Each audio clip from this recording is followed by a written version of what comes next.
ಕನ್ನಡದ ಅದ್ಭುತವಾದಂಥ ಸ್ಟಾರ್ ನಾಯಕಿ ನಟಿ ಆದಂಥ ವಿಷ್ಣುವರ್ಧನ್ ಅವ್ರ ಜೊತೆಲೂ ಕೂಡ ಅಭಿನಯಿಸಿ ನಾಯಕಿಯಾಗಿದ್ದಂಥ ನಟಿ ಇದೀಗ ವಿಧಿವಶರಾಗಿರುವಂಥದ್ದು. ಆದರೆ ಯಾರು ಇದು ವಿಷ್ಣುವರ್ಧನ್ ಅವರ ನಾಯಕಿ ಸಂಪೂರ್ಣ ಮಾಹಿತಿ ನಿಮಗೆ ಕೊಡ್ತೀನಿ. ಅದಕ್ಕೊಂದು ಚಾನಲ್ಸ್ ಕೂಡ ಸಬ್ಸ್ಕ್ರೈಬ್ ಮಾಡಿಸಿದ್ರೆ.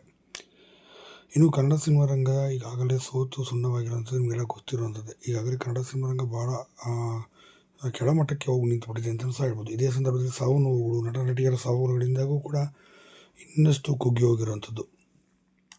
ಈಗ ಇದೇ ಸಂದರ್ಭದಲ್ಲಿ ಮತ್ತೊಬ್ಬರು ಕನ್ನಡದ ಖ್ಯಾತ ನಟಿ ನಾಯಕಿಯಾಗಿದ್ದಂಥ ಮತ್ತು ಸೌಂದರ್ಯಕ್ಕೆ ಕೂಡ ಹೆಸರು ತಕ್ಕನಾಗಿ ಸೌಂದರ್ಯ ಅಂತಲೇ ಹೆಸರಿಟ್ಕೊಂಡಿದ್ದಂಥ ನಟಿ ಅಪಘಾತದಿಂದ ಕೊನೆ ಸೆಳೆದಿರುವಂಥದ್ದು.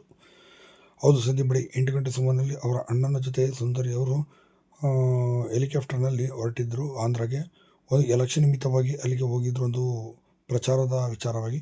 ಸರಿ, ಹೊರಟಿದಂಥ ಕೇವಲ 5 ನಿಮಿಷದಲ್ಲಿ ಟೇಕ್ ಆಫ್ ಆದಂಥ 70 ಅಡಿ ಅಂತರ ಮೇಲೆ ಹೋದಂಥ ಇದರಲ್ಲೇ ನೆಲಕ್ಕೆ ಅಪ್ಪಳಿಸಿದ ಪರಿಣಾಮವಾಗಿ ಸೌಂದರ್ಯ ಅವರು ಸ್ಥಳದಲ್ಲೇ ಕೊನೆ ಸೆಳೆದಿರುವಂಥದ್ದು. ಹೋದಾಗ ಅವರ ಅಣ್ಣನೂ ಕೂಡ ಕೊನೆ ಸೆಳೆದಿದ್ದಾರೆ.